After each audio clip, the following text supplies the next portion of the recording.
Pernahkah Anda melihat para penyandang disabilitas di sekeliling Anda?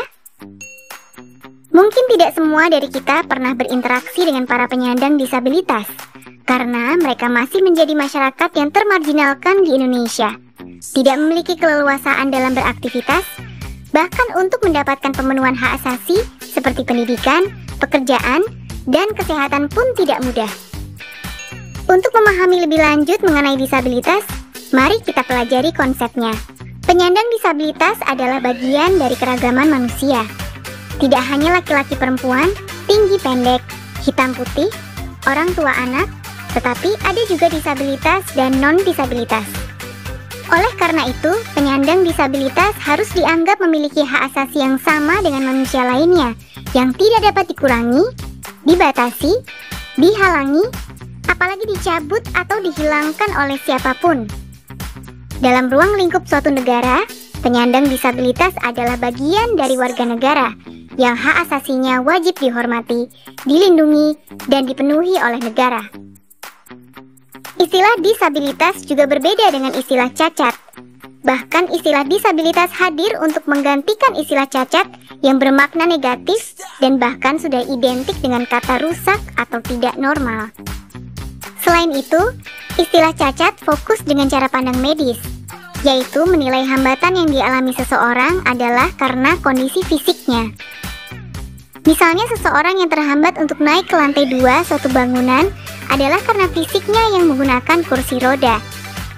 Sedangkan disabilitas memandang hambatan yang dialami seseorang adalah karena lingkungan atau fasilitas yang tidak aksesibel. Misalnya tidak bisanya pengguna kursi roda naik ke lantai 2 bukan karena fisiknya, namun karena bangunan tersebut kurang melengkapi fasilitas dengan bidang landai atau lift yang menjadikannya dapat diakses oleh semua orang, termasuk penyandang disabilitas. Dengan menggunakan istilah cacat yang fokus kepada fisik seseorang, maka muncul anggapan fisik yang normal dan tidak normal, di mana penyandang cacat masuk dalam kategori tidak normal. Bahkan dalam pasal 5 ayat 2 Undang-Undang 11 tahun 2009 tentang kesejahteraan sosial, kecacatan masuk dalam kriteria masalah sosial. Sedangkan dalam istilah disabilitas, tidak ada kendala dengan kondisi fisik seseorang, karena permasalahan hambatan dalam menjalankan aktivitas disebabkan oleh lingkungan atau fasilitas yang tidak aksesibel.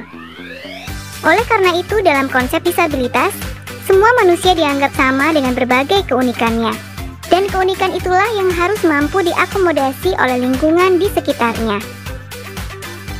Dari segi penyelesaian masalah, cara pandang cacat berpikiran bahwa perubahan harus dilakukan terhadap ketidaknormalan fisik seseorang, sehingga mereka dapat menyesuaikan dengan kondisi lingkungan atau fasilitas yang sudah ada.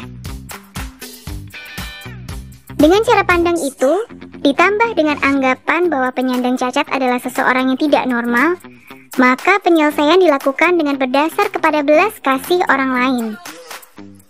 Dengan berdasar pada belas kasih, maka konsep penyelesaian pada istilah cacat hanya mengandalkan bantuan sosial belaka yang dijalankan apabila kebutuhan utama sudah terpenuhi. Bahkan keberadaannya bisa ada atau tidak bergantung kepada kebaikan hati pengalokasian anggaran.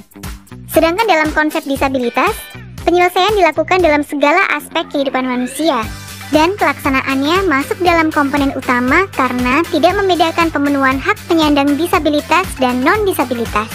Misalnya, dalam pembangunan di bidang transportasi, armada angkutan umum harus memiliki desain yang ramah terhadap disabilitas, seperti memiliki bidang landai untuk akses masuk dan keluar, dan memiliki sistem pengumuman yang berbentuk audio, visual, dan taktual.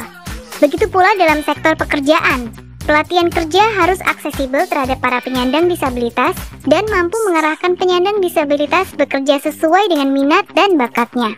Contoh lain yang menegaskan perbedaan disabilitas dan cacat dalam kehidupan sehari-hari adalah dalam sektor pendidikan. Penyelenggara pendidikan masih kerap menolak siswa penyandang disabilitas karena tidak tersedianya fasilitas belajar, sehingga langsung dialihkan kepada sekolah luar biasa atau SLB. Alhasil, pemahaman terhadap SLB menjelma menjadi sekolah khusus penyandang cacat. Semakin lama, dengan hanya melihat kepada kondisi fisik seseorang, apakah dia tidak memiliki kaki, tidak memiliki tangan, tuli, pengguna kursi roda, atau tunanetra, mereka langsung diarahkan untuk mendapatkan pendidikan di SLB. Sedangkan dalam cara pandang disabilitas, semua siswa diperlakukan sama, sehingga selama sang siswa memenuhi syarat kemampuan untuk mengikuti kurikulum nasional, maka akan diarahkan pada sekolah umum formal.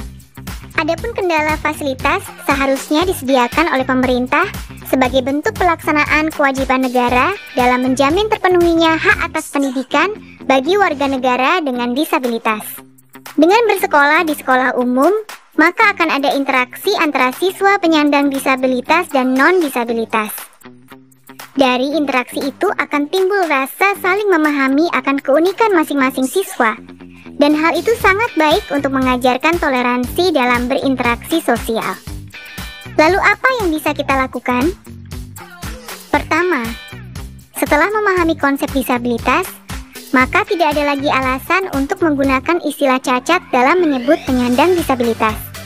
Dengan begitu, setidaknya menghindarkan penggunaan istilah negatif untuk menyebut sekelompok masyarakat tertentu. Kedua, mari periksa bersama, apakah fasilitas dan pelayanan umum di sekitarmu sudah ramah untuk penyandang disabilitas? Apakah sudah ada bidang landai atau lift sebagai alternatif penggunaan tangga? Apakah pusat informasi atau pengumuman sudah dilengkapi dengan bentuk-bentuk yang aksesibel seperti bentuk audio, visual, dan taktual? Dan apakah para pemberi layanan umum sudah memahami konsep disabilitas dan tahu cara menghadapi penyandang disabilitas? Apabila belum, mari layangkan masukan atau bahkan tuntutan kepada pihak terkait untuk memenuhi hak-hak penyandang disabilitas. Ketiga, berhentilah mengeluarkan ejekan atau pernyataan yang memunculkan stereotip negatif terhadap para penyandang disabilitas. Misalnya, mengolok-olok seseorang yang mengalami gangguan jiwa atau skizofrenia dengan ucapan orang gila, atau menjadikan kata autis sebagai istilah negatif untuk menyebut seseorang yang tidak mau peduli dengan lingkungan sosialnya. Kita harus mulai hentikan dari diri kita sendiri dan mengkritisi, bahkan melaporkan kepada kepolisian apabila ada yang melakukan penghinaan terhadap penyandang disabilitas. 3 hal itu dapat kita lakukan mulai dari sekarang dan mulai dari diri kita sendiri. Mari upayakan pemenuhan hak-hak penyandang disabilitas dalam kampanye Disabilitas Bergerak demi mewujudkan Indonesia yang ramah disabilitas.